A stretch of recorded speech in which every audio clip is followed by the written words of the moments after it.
Les lumières scintillent, les histoires s'invitent.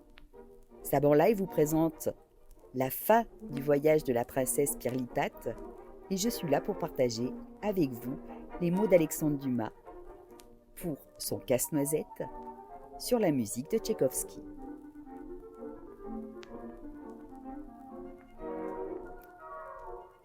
Fin de l'histoire de la princesse Pirlipat.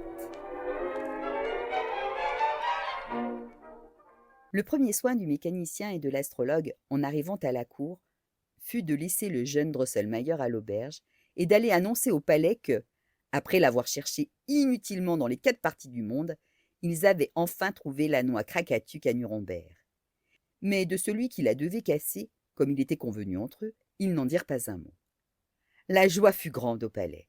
Aussitôt le roi envoya chercher le conseiller intime, surveillant de l'esprit public, lequel avait la haute main sur tous les journaux, et lui ordonna de rédiger pour le Moniteur royal une note officielle que les rédacteurs des autres gazettes seraient forcés de répéter, et qui portait en substance que tous ceux qui se croiraient d'assez bonnes dents pour casser la noisette Krakatuk n'avaient qu'à se présenter au palais, et, l'opération faite, recevraient une récompense considérable. C'est dans une circonstance pareille seulement qu'on peut apprécier tout ce qu'un royaume contient de mâchoires. Les concurrents étaient en si grand nombre qu'on fut obligé d'établir un jury présidé par le dentiste de la couronne, lequel examinait les concurrents pour voir s'ils avaient bien leurs 32 dents et si aucune de ces dents n'était gâtée. 3500 candidats furent admis à cette première épreuve, qui dura 8 jours, et qui n'offrit d'autres résultats qu'un nombre indéfini de dents brisées et de mandibules démises. Il fallut donc se décider à faire un second appel. Les gazettes nationales et étrangères furent couvertes de réclames. Le roi offrait la place de président perpétuel de l'Académie et l'ordre de l'araignée d'or à la mâchoire supérieure qui parviendrait à briser la noisette Krakatuk. On n'avait pas besoin d'être lettré pour concourir. Cette seconde épreuve fournit 5000 concurrents. Tous les corps savants d'Europe envoyèrent leurs représentants à cet important congrès. On y remarquait plusieurs membres de l'Académie française et, entre autres, son secrétaire perpétuel, lequel ne put concourir à cause de l'absence de ses dents, qu'il s'était brisées en essayant de déchirer les œuvres de ses confrères. Cette seconde épreuve, qui dura 15 jours, fut, hélas, plus désastreuse encore que la première. Les délégués des sociétés savantes, entre autres, s'obstinèrent, pour l'honneur du corps auquel ils appartenaient, à vouloir briser la noisette, mais ils y laissèrent leurs meilleures dents. Quant à la noisette, sa coquille ne portait pas même la trace des efforts qu'on avait faits pour l'entamer. Le roi était au désespoir. Il résolut de frapper un grand coup, et comme il n'avait pas de descendant mâle, il fit publier, par une 3e insertion dans les gazettes nationales et étrangères, que la main de la princesse Pirlipat était accordée et la succession au trône acquise à celui qui briserait la noisette Krakatuk. Le seul article qui fut obligatoire, c'est que, cette fois, les concurrents devaient être âgés de 16 à 24 ans. La promesse d'une pareille récompense remua toute l'Allemagne.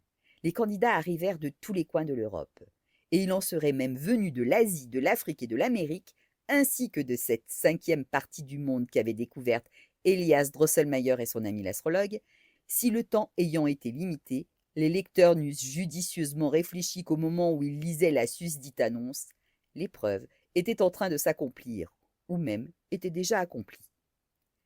Cette fois, le mécanicien et l'astrologue pensèrent que le moment était venu de produire le jeune Drosselmayer, car il n'était pas possible au roi d'offrir un prix plus haut que celui qu'il était arrivé à mettre, une récompense plus belle que celle qu'il était venu à offrir. Seulement, confiant dans le succès, quoique, cette fois, une foule de princes aux mâchoires royales ou impériales se fussent présentés, ils ne se présentèrent au bureau des inscriptions, on est libre de confondre avec celui des inscriptions et belles-lettres, qu'au moment où il allait se fermer, de sorte que le nom de Nathanaël Drosselmayer se trouva porté sur la liste le 11 375e et dernier. Il en fut de cette fois-ci comme des autres. Les 11 374 concurrents de Nathanaël Drosselmayer furent mis hors de combat. Et le 19e jour de l'épreuve, à 11h35 du matin, Comme la princesse accomplissait sa 15e année, le nom de Nathaniel Drosselmayer fut appelé. Le jeune homme se présenta accompagné de ses parrains, c'est-à-dire du mécanicien et de l'astrologue. C'était la première fois que ces deux illustres personnages revoyaient la princesse depuis qu'ils avaient quitté son berceau. Et depuis ce temps, il s'était fait de grands changements en elle. Mais il faut le dire avec notre franchise d'historien, ce n'était point à son avantage. Lorsqu'ils la quittèrent, elle n'était qu'affreuse. Depuis ce temps, elle était devenue effroyable. En effet, son corps avait fort grandi, mais sans prendre aucune importance.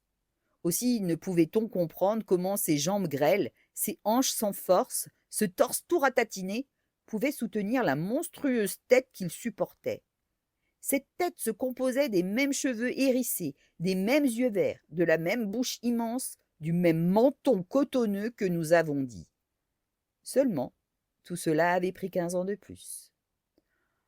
En apercevant ce monstre de laideur, le pauvre Nathaniel frissonna et demanda au mécanicien et à l'astrologue s'ils étaient bien sûrs que l'amande de la noisette de Krakatuk dût rendre la beauté à la princesse.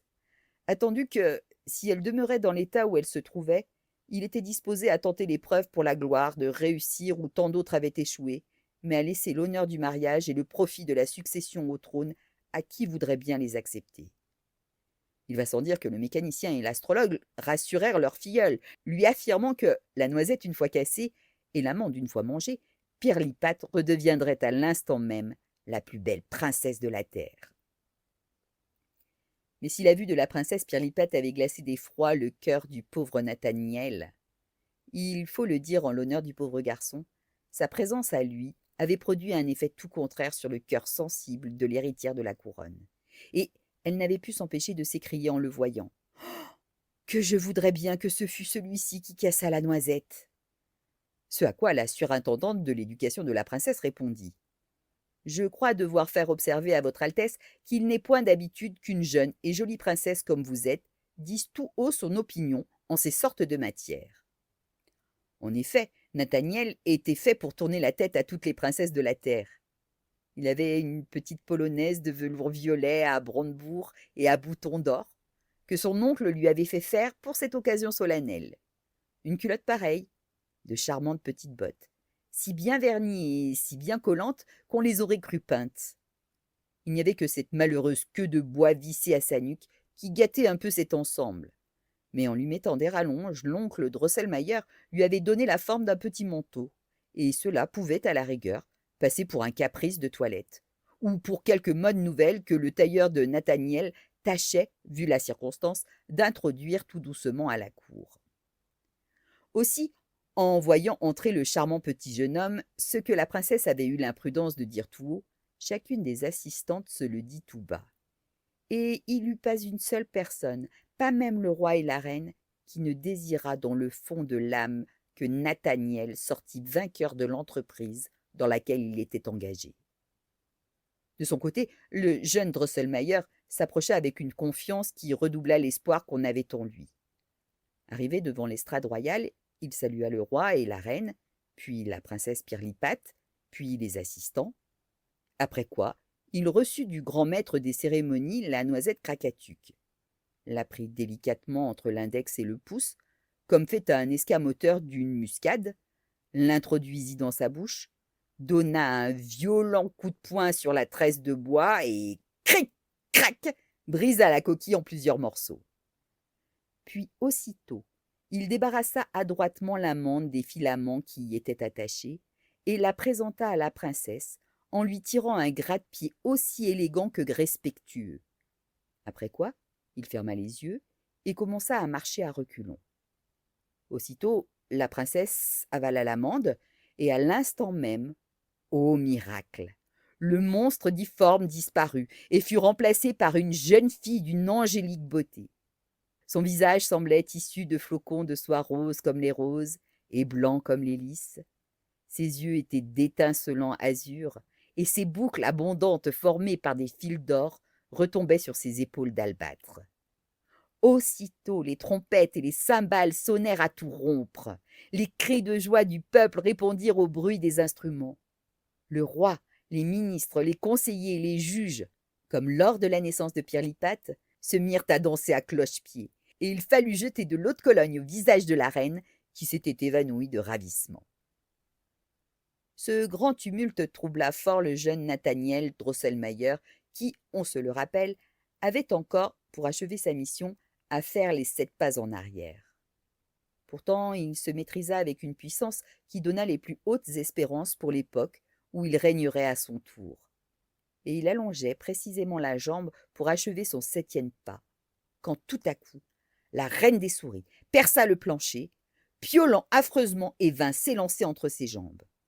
De sorte qu'au moment où le futur prince royal reposait le pied à terre, il lui appuya le talon en plein sur le corps, ce qui le fit trébucher de telle façon que peu s'en fallut qu'il ne tombât. Ô fatalité! Au même instant, le beau jeune homme devint aussi difforme que l'avait été avant lui la princesse. Ses jambes s'amincirent, son corps ratatiné pouvait à peine soutenir son énorme et hideuse tête.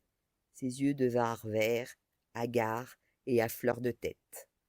Enfin, sa bouche se fendit jusqu'aux oreilles, et sa jolie petite barbe naissante se changea en une substance blanche et molle que plus tard on reconnut être du coton. Mais la cause de cet événement en avait été punie en même temps qu'elle le causait. Dame Souriçonne se tordait, sanglante, sur le plancher. Sa méchanceté n'était donc pas restée impunie. En effet, le jeune Drosselmayer l'avait pressé si violemment contre le plancher avec le talon de sa botte que la compression avait été mortelle. Aussi, tout en se tordant, Dame Souriçonne criait de toute la force de sa voix agonisante. « Craquatuc, ô noisette si dure! C'est à toi que je dois le trépas que j'endure. Et, mais l'avenir me garde une revanche prête. Mon fils me vengera sur toi, Casse-Noisette. Adieu la vie, trop tôt ravie. Adieu le ciel, coupe de miel. Adieu le monde, source féconde. Ah, je me meurs. Quick. Le dernier soupir de Dame Souriçonne n'était peut-être pas très bien rimé, mais s'il est permis de faire une faute de versification, c'est, on en conviendra, en rendant le dernier soupir. Ce dernier soupir rendu, on appela le grand feutrier de la cour, lequel prit Dame Souriçonne par la queue et l'emporta, s'engageant à la réunir aux malheureux débris de sa famille, qui, 15 ans et quelques mois auparavant, avait été enterrée dans un commun tombeau. Comme au milieu de tout cela, personne que le mécanicien et l'astrologue ne s'était occupé de Nathaniel Drosselmayer, la princesse, qui ignorait l'accident qui était arrivé, ordonna que le jeune héros fût amené devant elle. Car, malgré la semonce de la surintendante de son éducation, elle avait hâte de le remercier. Mais à peine eut-elle aperçu le malheureux Nathaniel qu'elle cacha sa tête dans ses 2 mains et que, oubliant le service qu'il lui avait rendu, elle s'écria: « À la porte, l'horrible casse-noisette! À la porte, à la porte, à la porte !» Aussitôt, le grand maréchal du palais prit le pauvre Nathaniel par les épaules et le poussa sur l'escalier. Le roi, plein de rage de ce qu'on avait osé lui proposer un casse-noisette pour gendre, s'en prit à l'astrologue et au mécanicien. Et, au lieu de la rente de 10 000 thalers et de lunettes d'honneur qu'il devait donner au premier, au lieu de l'épée en diamant, du grand ordre royal de l'araignée d'or et de la redingote jaune qu'il devait donner au second, il les exila hors de son royaume, ne leur donnant que 24 heures pour en franchir les frontières. Il fallut obéir. Le mécanicien, l'astrologue et le jeune Drosselmayer, devenu Casse-Noisette, quittèrent la capitale et traversèrent la frontière.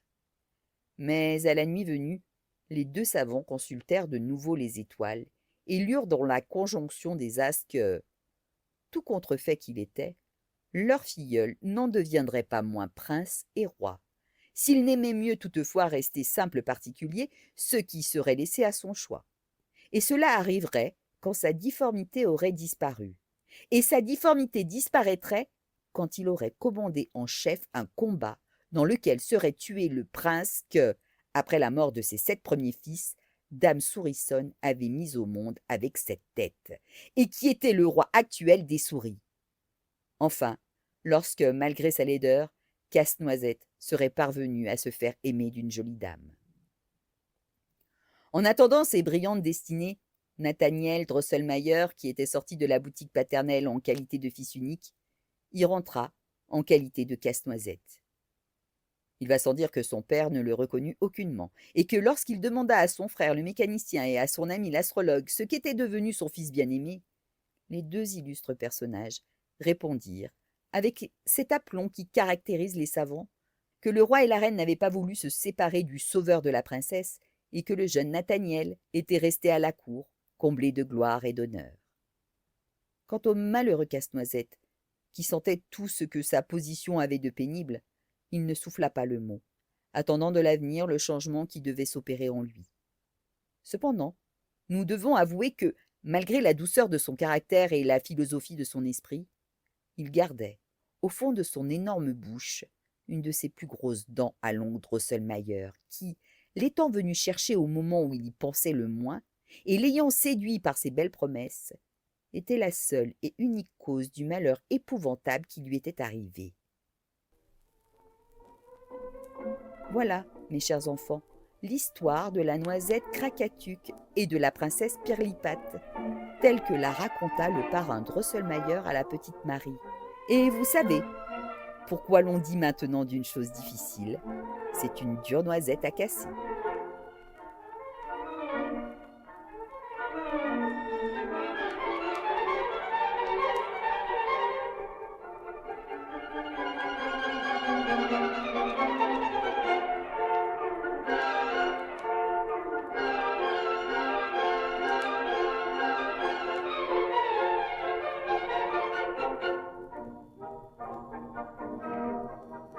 Le conte s'interrompt ici, mais la magie reprend bientôt.